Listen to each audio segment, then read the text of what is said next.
Hi, and welcome back to episode 2 of Photography with Imre, and that would be me. And on today's episode, we're going to be talking about the shutter. Last episode, we talked about aperture and how that works, and today we're going to be talking about, of course, the shutter there, and we'll find out in a moment how that looks and what it can be used for. But before we begin, just to kind of tell you, where is that shutter in your camera? Well, first of all, I'll just take off my lens here.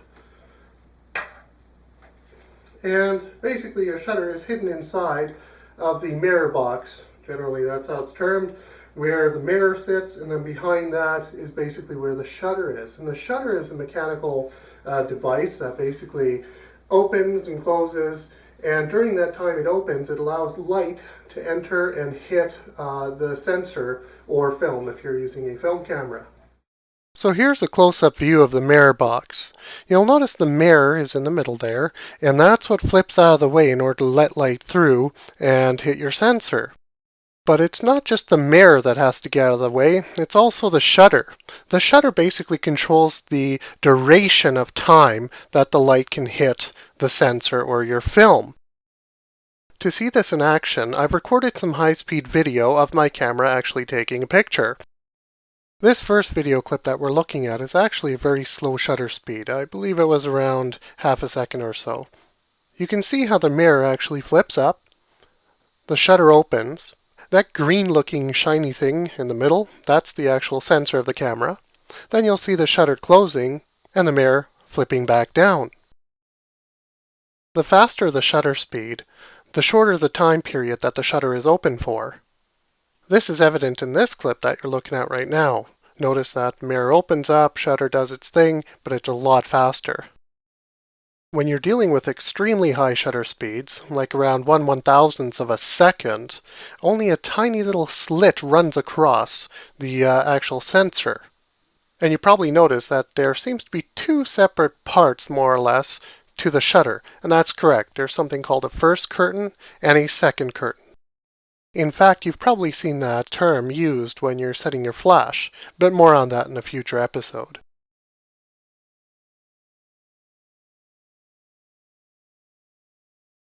And just to demonstrate that this technology has been around for quite a while, here's about a 30-year-old Contax camera, obviously 35mm film.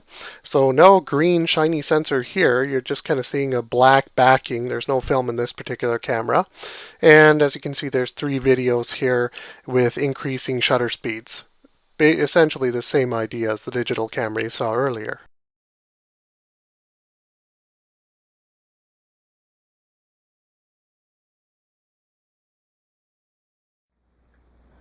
Alright, so now you're probably thinking, okay, great, you know how the shutter works and that's what it looks like, but what does it, really do? What does it look like when you actually take a photograph and you actually take a look at it and go, okay, well, that's its effect? Well, it's interesting because in probably most of the cases when you're taking pictures, that's exactly what it looks like. It just looks like a properly exposed image, and that's one of the roles that the shutter plays. It just helps you create an image that is well balanced, not too light, not too dark, and that's basically its major role. But of course, bending the rules is always fun, and there are a lot of special effects, so to speak, that you can create by either slowing the shutter speed down or speeding it up. And I have some examples here to show you. To start with, I want to use these fireworks pictures I took a while back, as they require about 4 seconds worth of exposure. Well, more or less depending on what the photographer really likes, but nonetheless it's a great way to capture those streaks as the burst happens. This image that captured an intersection, and you can see the car light streaking, but you can't really see the cars because they're not there long enough to be exposed properly, was probably around, 10 seconds or so. Now, although there are many techniques for capturing lightning, here's another good use to use a longer shutter time. What I've done here is, again, opened up my shutter to about, probably, again, about 5 to 10 seconds, and then I kind of cross my fingers and hope that I'll actually catch a bolt of lightning or two. This waterfall example shows an image on the left and right. The image on the left is shot with a higher or faster shutter speed.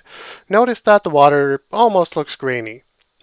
Whereas the image on the right-hand side was shot with a slower shutter speed, which is often common with streams and waterfalls like this to give it that ghostly appearance. As for this image of a beautifully restored B-17 bomber, what we see is that the propeller blades are virtually at a standstill. This was because I used a very high shutter speed, and the motion is in essence frozen in that very, very small amount of time. And these last images demonstrate a place where you would really want to manipulate shutter speed. In these cases, light from stars in the aurora borealis is very, very faint, so you need to open up your shutter for quite a long time in order to gather enough light so you can actually see them properly. Without a long exposure, you probably wouldn't see much except for a black sky. Well, I hope you enjoyed this episode, and you should now be able to take some cool shots using both your aperture and your shutter settings. And next episode, we'll be looking at the sensitivity of your camera, so ISO and digital noise and all that stuff. Don't forget to check out my blog. My blog has material in addition to this video, so links to other sites about shutters, as well as pictures of like pentaprisms, pentamirrors, so you know all about that. Don't forget to subscribe. That way you can keep up to date with my videos, and hopefully I'm planning to do not only more in this series, but other videos that I already have concocted up here. So definitely subscribe. And I do hope that you join me for next time. Take care.